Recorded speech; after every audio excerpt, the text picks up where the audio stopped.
Өнгөрсөн 2015 оныг анхан шатны тусламж үйлчилгээг боловсронгуй болгох жил болгон зарлаж, сум мөрхийн эмнэлгүүдийнхээ чадварыг нэмэгдүүлэх талаар олон ажлыг шатараатай хийсэн эрүүл мэндийн салбарынхан 2016 оныг хэрэглэгчээ дээдэлсэн эрүүл мэндийн салбар болгон үйл ажиллагаагаа явуулахаар болоод байна. 2015 онд Монгол Улсын мянганы хөгжлийн зорилт тэр дундаа хүн амын эрүүл мэндийг дэмжих хамгаалах чиглэлээр дэвшүүлсэн зорилтоо бүрэн биелүүлсэн 9 орны нэг болсон. Эрүүл мэндийн салбарын хувьд хууль эрх зүйн орчныг боловсронгуй болгох, төсөв хөрөнгө оруулалтыг нэмэгдүүлэх, нийгмийн эрүүл мэндийн чиглэлээр тухайлбал 2016 оны 2 дугаар сард Монгол Улсын хурлаар эрүүл ахуйн тухай хуулийн шинжилсэн найруулгыг батлуулан мөрдөж эхлүүлээд байна. Өнөөгийн байдлаар эмнэлгийн тусламжийн тухай хууль, эмнэлгийн хэрэгслийн тухай хуулийг улсын хурлаар хэлэлцүүлж, биеийн тамирын спортын тухай хууль, нялх балчир насны хүүхдийн хоол тэжээлийн тухай хууль, эмнэлгийн мэргэжилтний хариуцлагын даатгалын тухай хуулийн төслийн үзэл баримтлалыг засгийн газраар батлуулад байна. 2015 онд батлагдсан гарсан эрүүл мэндийн даатгалын тухай хууль хэрэгжиж эхэлсэн бөгөөд тус хуулийн хүрээнд дагалдан гарах журам хэрэгжилтэй холбоотойгоор 40 гаруй тэрбум төгрөгийг зарцуулахаар эрүүл мэндийн даатгалын 2016 оны төсөв тусгаад байна. Мөн 2015 оны хагас жилийн байдлаар үүсэт байсан 7.3 тэрбум төгрөгийн эмийн үрийг тэглүүлж 2015 оны эмийн төсөв 60 тэрбум байсныг 13.7 тэрбумаар нэмэгдүүлэх арга хэмжээг авч ажилласан юм а. Харин 2016 онд эмийн төсвийг нийт 86 тэрбум төгрөг болгон батлуулсан нь өнгөрсөн жилийнхээс даруй 13 тэрбум төгрөгөөр нэмэгдүүлсэн нь эрүүл мэндийн тусламж үйлчилгээг чанартай хүртээмжтэй үзүүлэхэд ихээхэн чухал аш холбогдолтой ажил болсон юм. 2015 онд нийт 71.3 тэрбум төгрөгийг эрүүл мэндийн салбарын хөрөнгө оруулалтанд зарцуулсны 66.8%-ийг эрүүл мэндийн салбарт шинээр баригдах барилга, 26.3%-ийг тоног төхөөрөмжийн зардал зарцуулсан байна. Харин 2016 онд эрүүл мэндийн салбарт улсын төсвийн хөрөнгө оруулалт 76 тэрбум төгрөгөөр батлагдаж 2015 онтой харьцуулахад их засвар зарцуулагдах хөрөнгө оруулалтын хувь 26%-аар нэмэгдсэн юм а. Энэ бүх ажлын үр дүнг эмчлүүлэгч буюу хэрэглэгчид хүртэх ёстой тул 2016 оныг эрүүл мэндийн салбар хэрэглэгчээ дээдэлсэн эрүүл мэндийн салбар болгон үйл ажиллагаагаа явуулахар болоод байна.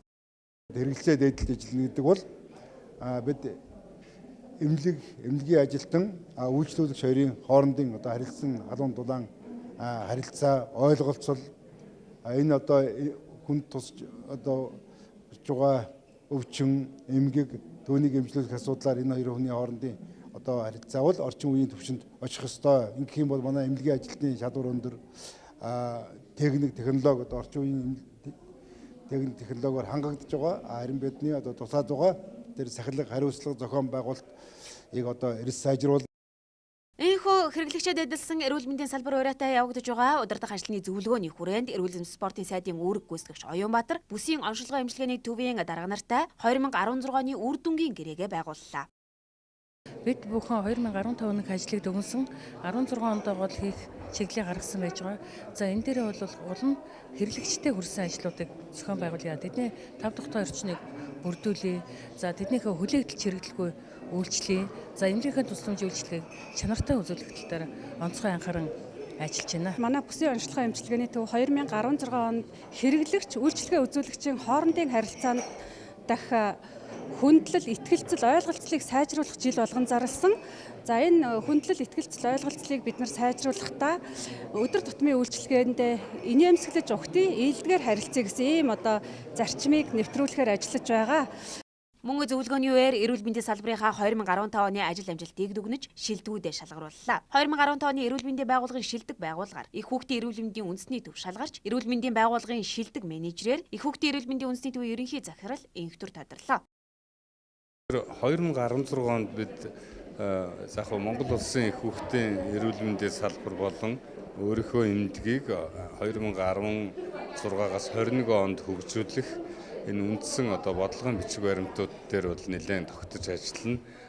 Түүнээс гадна их хүүхдийн эрүүл мэндийн үндэсний төв дээр өнгөрсөн онд суурилагдсан Австрийн төслийн хүрээнд суурилагдсан 7 сая еврогийн иж бүрэн тоног төхөөрөмжийн шинжил хийгдсэн байгаа. Тэр шинэ тоног төхөөрөмжүүдийг эмнэлэг зүйн практикт үр дүнтэй ашиглаж хэргийг гаргах, хэрэгцээг нь бүрэн ашиглах энэ тал дээр бол бүтэн жилжингээ бид нэр ажиллахаар төлөвлөж байгаа. Мөн түүнчлэн хөдөө орон нутгийн байгууллагууд, бусад эрүүл мэндийн байгууллагуудтайгаа үйл ажиллагаагаа уялдуулах тал дээр хамтын ажиллагааны шинэ үр дүнтэй арга барилуудыг эрэлхийлсэн ийм жил байна гэж үзэж байна. Ийхүү эрүүл мэндийн салбар 2016 онд Монгол Улсын үндэсний хөгжлийн цогц бодлого, Монгол Улсын доктортой хөгжлийн үзэл баримтлал, Монгол Улсын засгийн газрын мөрийн хөтөлбөр зэрэг бодлогын томоохон баримт бичгүүдийн хэрэгжилтийг ханган ажиллана. Түүнчлэн 2016 онд хууль эрх зүйн орчны шинжилгээг үргэлжлүүлэн хийж, улсын хурлаар хэлэлцэж байгаа хуулиудыг батлуулах тал дээр түлхүү анхаарч ажиллахаас гадна эрүүл мэндийн талаар төрөөс баримтлах бодлогыг боловсруулан батлуулахаар төлөвлөж байна. Мөн халдвар төвчөнтэй тэмцэх үндэсний хөтөлбөрийг боловсруулах, хүн амын хоол тэжээл, өрхийн хүнсний хэрэглээ, хүн амын эрүүл мэндийн эрсдлийг үнэлэх үндэсний судалгааг зохион байгуулах, халдвар судлалын үндэсний төвийн өргөтгөлийн барилгыг ашиглалтанд оруулах, сонгон айрхан дүүрэгт загвар нэгдсэн эмнэлэг байгуулж эхлэх, эмийн чанар аюулгүй байдлын захин мэдээллийн тогтолцоог нэвтрүүлэх, эм эмнэлгийн хэрэгслийн худалдан авах ажиллагааг боловсронгүй болгон, эмийн төвлөрсөн худалдан авалтыг зохион байгуулах үйл ажиллагааг хэрэгжүүлэх, улсын төсвийн хөрөнгөөр хэрэгжүүлэх, хөрөнгө оруулалтын төсөл, арга хэмжээ, барилга байгууламжийн бүртгэлийн програм хангамж нэвтрүүлэх гэх мэт нэлээд олон үйл ажиллагааг хэрэгжүүлэхээр төлөвлөж байна.